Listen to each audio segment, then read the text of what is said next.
Go ahead. Come as close as you need to. You see, folks, that is the tragic reality in our city today, in our country today, is that most people are not living to glorify their Maker, their Creator, their Sustainer, Almighty God. Thank you. Are you Christian? Yeah. Yeah. Got something for you. This is coming up. I'm against abortion. Then you especially need this. Don't know if you can make this. This is kind of late notice, but this is coming up on Wednesday at the Capitol. I just came from the Capitol. Okay, if I can make it, I can. And hold on. Got something else for you. I give this to Christians. You're familiar with the pro-life movement, probably? Yeah, and I'm familiar with the persecution going on against Christians, against churches and Christians, and the weaponization of this. Oh, you mean the Christians that have been arrested and persecuted by the FBI?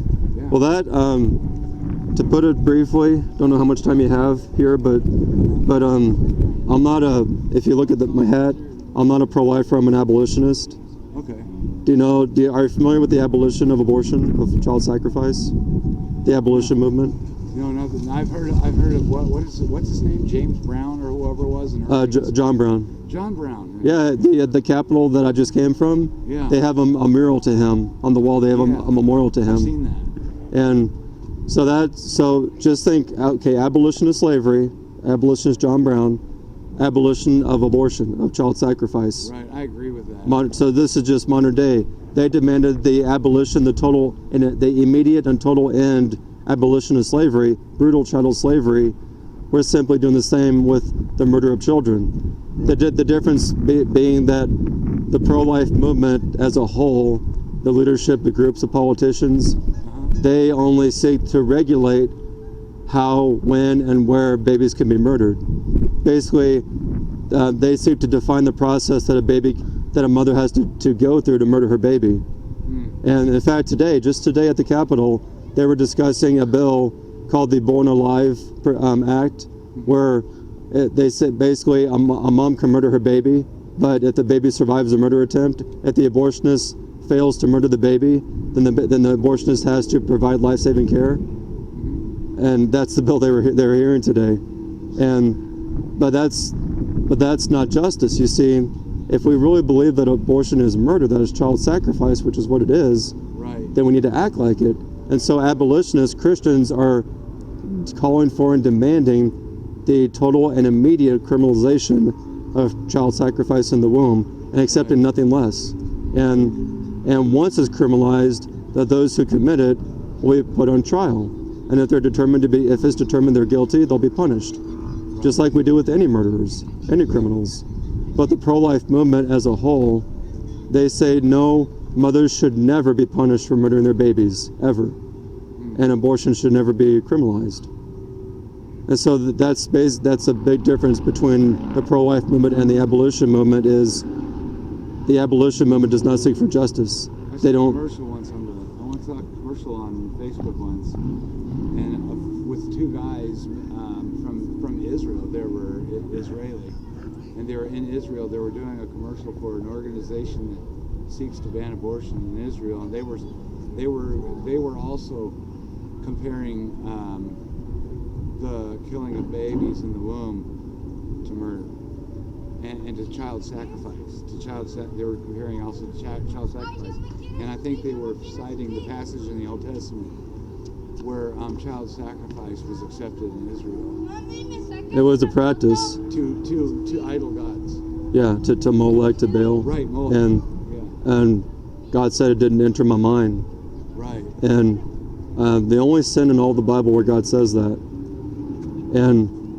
But that's and that little pamphlet I gave you goes into more detail. Okay. But that's basically the difference between the pro-life movement. For 50 years, the pro-life movement has put forth bill after bill after bill and not one bill actually called for the criminalization of abortion, or would hold those accountable to the mothers, fathers, the abortionists would hold them accountable for murdering their children. But a bill of abolition does that. Yeah. And that's what we're seeking. But see here at the Capitol, so far the pro-life Republicans, I say that loosely, they're not willing to hear the abolition bill, the bill that would actually abolish criminalized abortion. It's HB 2181 is the number of the bill. HB 2181. Okay. That's the number of it's the Abolish Abortion Kansas Act is what it's called. Okay. And it's still like they basically let it. I don't know if you know much about like the political. There's no lawmakers in the state capitol that are for abolition. There are a few, Okay. but it's not a lot. Right. In fact, we talked to one woman today one of the representatives who was a pro-lifer, and she's like, no, we're not gonna do this because it's not gonna go anywhere. It's not gonna work. It's like, well, it's not gonna work if we don't try. Yeah. But they're so they give excuses for for not even trying. But the Supreme Court, back when Roe v. Wade was a thing, now it's the Kansas Supreme Court they hide behind. Well, we got to do something about the Supreme Court in Kansas. Well, yeah, you do something, you ignore them, you defy them. But they're not willing to do that.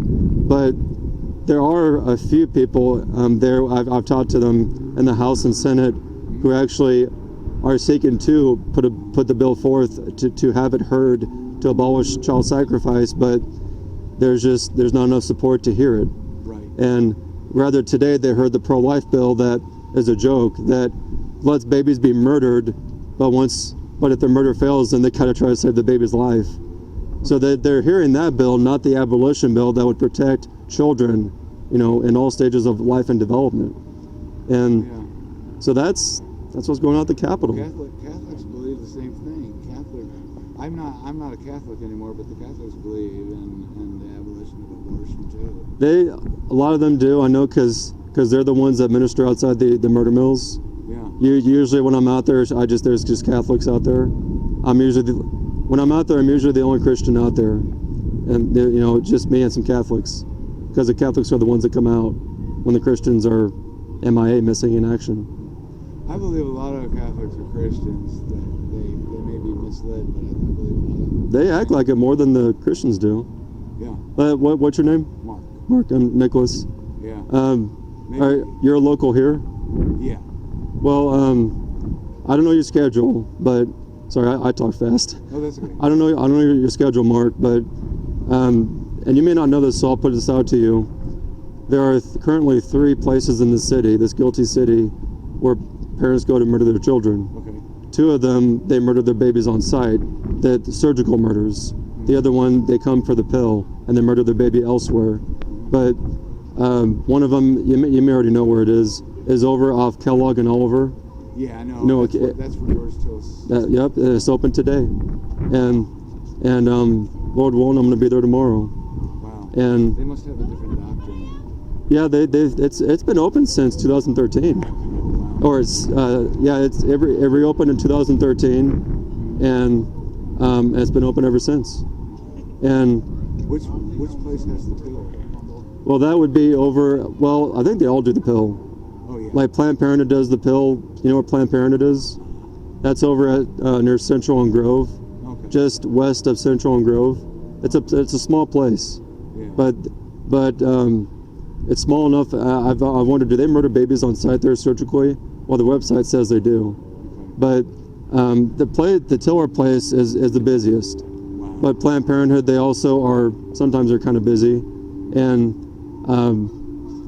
I can tell you, I drive by Planned Parenthood a lot after leaving the Tiller death camp, and there's usually nobody out there. Usually, if there's someone out there, they're Catholic. Yeah. And the third place, this can be overwhelming. You know, there used to be sometimes hundreds of people who were total. Used to be. Yeah. Well, part of that was because, I'm just saying this is the reason why, part of the reason why, because they saw the fact that he murdered babies up to the moment of birth as a lot more evil than earlier term murders. Right. Basically, the older the baby is, the more outraged we are. The younger the baby is who's murdered, like this one, all of a sudden nobody cares. Right. Don't ask me why that is, but moms will fly from all over the world. You may already know that. Right. To have their babies murdered here, but the place, yeah, it's still open today, and this sidewalk is usually pretty empty. Actually, murder is actually closer to being accepted now. Murder of Yeah. human beings because of the justice system. There's Yeah. streets. Yeah, that is true. But you see, it comes down to our rebellion against God, our sin, and when you say it's okay to murder people in the womb, that's going to go on. That's going to seep out into the streets. That's why we have that, because when you teach your children that there is no God, don't fear God, Right. and that human life has no value, they're gonna learn that, and they're gonna end up murdering their babies and murdering people outside the womb. Yeah. So it just comes down to that, our sin, and we have no fear of God. We have no value of life, and so But I encourage you, Mark, whatever your schedule is. Most guys work during the day, but some, whatever your schedule is, to try and come out there over there at the Tiller Death Camp and stand even for a short time, and even if you have to stand alone, you know how many times I've had to stand alone out there? How many? A lot. You know how many times I stand by myself as a street preacher? A lot. Yeah. A lot. I actually Have you ever watched the street preacher from England on his videos? Street preacher from England, he's often alone too. I may have seen. What's his name? I forget his name. Darn it. Well, that's the nature of a street preacher. You're often alone. Kind of a young Like- guy. Yeah. Like honestly, I've yet to stand out here where I have someone with me. Yeah. There was a guy. There was So, yeah, it's- a lady in England standing in front of where they did abortions. By himself, She was just standing by herself. Praying. She was just praying. yeah. She was They arrested. arrested. Yeah, I heard about that. Yeah. Yeah. Well, you see, and I'm mentioning that like I stand by myself quite a bit, because just to encourage you that even if you have to stand by yourself, that's kind of the normal Christian life where, Yeah. it's like, you may have to stand by yourself out there. I've stepped by myself out there many times over the years, and when I'm preaching on the streets here in the city, I'm usually by myself. So I'm trying to encourage you with that, to not saying you are, but don't be afraid to stand by yourself. I'm not saying it's easy, because like I'm a very timid person. I'm extremely timid, and I'm very introverted. Right. I'm not a people person. I don't like crowds. I am but- too, and I don't like. In fact, seeing crowds here and at the Capitol gave me anxiety. But God uses weak people. He used the Apostle Paul. Yeah. It said that Paul came in weakness and in fear and much trembling. So God uses weak people. And so I just want to encourage you well, as I've had to do, I've had to get over myself many times and say, get out of your comfort zone, go out there now. I'm still going through that period where I just got to get over myself. What's that? I have to get over myself. It can be a daily process. Like for me personally, doing this, I had to deny myself. Right. Because I'd be a lot more comfortable sitting at home watching old TV shows. Yeah. But then again, I wouldn't be, because my conscience would be telling me, will be screaming at me, get out there and preach. Get out there to that place where they're murdering children. Get out there and tell people how to give them the gospel. Right. And so it's uncomfortable, but the Christian life is not a life of comfort and ease.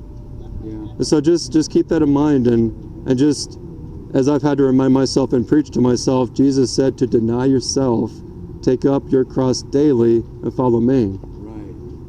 And deny yourself, that doesn't feel good. Like I never want to go to the murder mills, the abortion mills. I never want to go there ever. Right. But I do, because I know when and where my neighbors are being mass murdered. Right. And I can't say I'm a Christian or I'm a man or that I love my neighbor if I'm not willing to do that. If I'm not willing to go preach the gospel to people, Right. even though it's going to make me uncomfortable, or I'm not willing to go to the place where I know my neighbors are being mass murdered, especially when I know not many Christians are doing it. And that's Yeah, that's one ministry. There's many ministries. Well, there's many. In fact, one. Well, I mean, I'm not sure how many people are involved in this, but we're not far from downtown where the homeless are. You know, a lot of homeless people down there, and I'm looking to get more involved in that and walking the street there on Broadway and giving people Bibles, giving them gospel, getting in conversations with them, giving them the gospel. And you have the Lord's Diner down there, and you have Christians that do witness to him sometimes. But I have thought about that too. What's that? I think that's another result of the Catholic Church is the Lord's Diner. I think so, yeah. And so I mean, I've had the homeless on my mind, like ministering to them. That to me makes me very uncomfortable, even the thought. Yeah, I know. But it's like, get over yourself and go do it, you know. And you know, that's what you have to keep telling yourself. I have to get over myself. It's not about me. It's about Jesus Christ. And people need the gospel. Those homeless people, they yes, they may need, like when it's cold, they may need a sleeping bag, a blanket, a pillow. Some of them already have it. But what they really need is the gospel. That's what everybody here needs. That's what we all need. I mean, I need the gospel every day. Every day. I need Jesus Christ every day. Otherwise, we'd drop dead right now. Yeah. So I mean, yeah, there are many ministries. My breath. And I find my face slipping all the time lately. Just crazy. But like the one thing, and you may kind of know this, the one ministry the one work that the churches have greatly neglected. What's that? Yeah. It's not the only one, but it's a big one. Yeah. Maybe the biggest one. They have neglected. I don't know any. There's not many Protestant churches that go out in the street and protest abortion. Oh, I know. That's another reason why it like compels me to do it, because as I've already said, every time I come out here, I'm by myself. Right. And it's not by choice. I never choose to do it by myself, but it's just hard to find Christians to join you. Yeah. And I went with my friend for a while to George Toll's clinic, and protested years ago. I went with her. Maybe she'll go with you now. Yeah, she actually. I don't even know if she wants to be my friend now. We kind of had a falling out. She just doesn't want to hang out with me. Or you can join the club of lonely Christians out there. Yeah, that's true. And I'll tell you this: at the death camp, if you want to witness to Catholics, they're there. I mean, you want to witness to people who don't have Jesus? They're there. Yeah, my father was Catholic, and I grew up in a Catholic church. But I don't know what I just consider myself a non-denominational Christian. Well, I'm a Christian. I believe in the Bible, and I'm a follower of Jesus Christ. Good. You know, and striving to obey Him in all that I do, striving to follow Him, and to love my neighbor as myself. Right. And because if the Christians are not going to love their neighbor, who else? If Christians are not going to rescue babies from murder, who else is going to do it? Yeah, nobody. I never see Muslims out there. No. I don't see Mormons out there. I don't see Jehovah's Witnesses. No. I see Catholics, yes, but I don't see any of these. I don't see Black Hebrew Israelites out there. And the only time I've seen BLM out there, Black Lives Matter out there, is to support the murder of children and to harass the Christians for trying to rescue children. So as Jesus said, the harvest is plentiful and the laborers are few. Therefore beseech the Lord of the harvest to send out laborers into his harvest.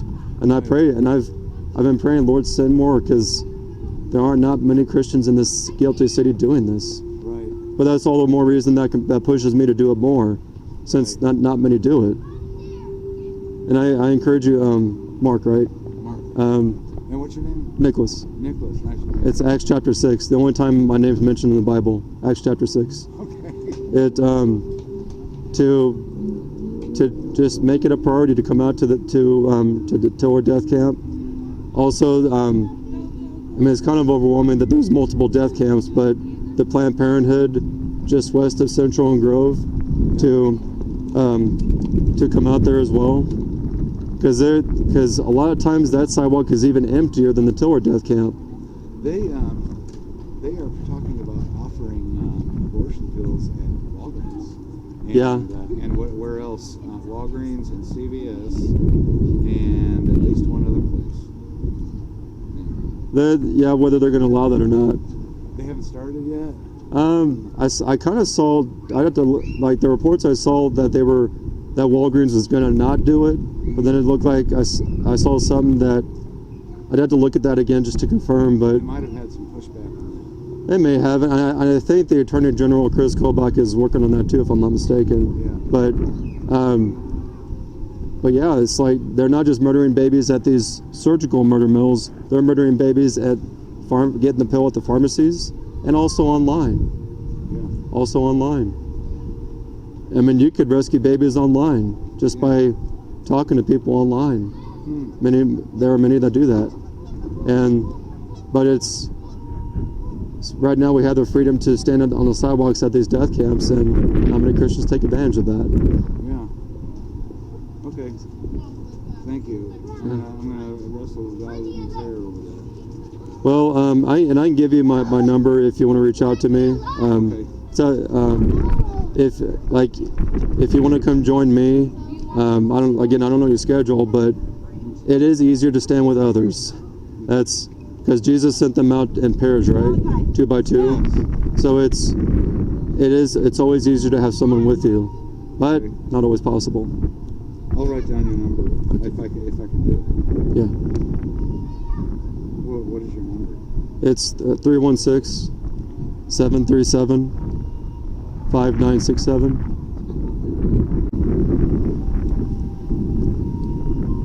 737-5967 316. 737 5967. Yes, sir.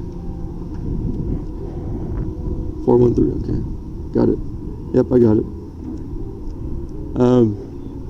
It is open sometimes on the weekend, but it's sporadic. Just to let you know. Yeah, I got it. It came in. I can send you a text. Oh, I shut it off. Okay. I can send you a text later. I got the message. But they have a sporadic schedule where they're not always like open on certain days, but usually they're busy on Monday, Tuesday, Thursday, Friday, the Tiller Death Camp. Okay. Sometimes they're open on the weekends. Sometimes. Okay. And Isaiah, come here. and so but if you want, depending on your schedule, if maybe let me know a day in advance, or not even a day. Just let me know, like, I'm free this morning to go out and stand, and if I can stand with you, I'll come out. Or just let me know that if you want someone to stand with you, a Christian to stand with you out there, then I'll come if I'm able to.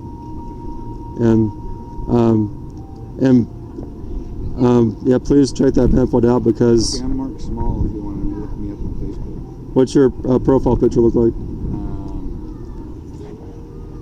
Or unless there's not a lot of you, it shouldn't be that hard to find.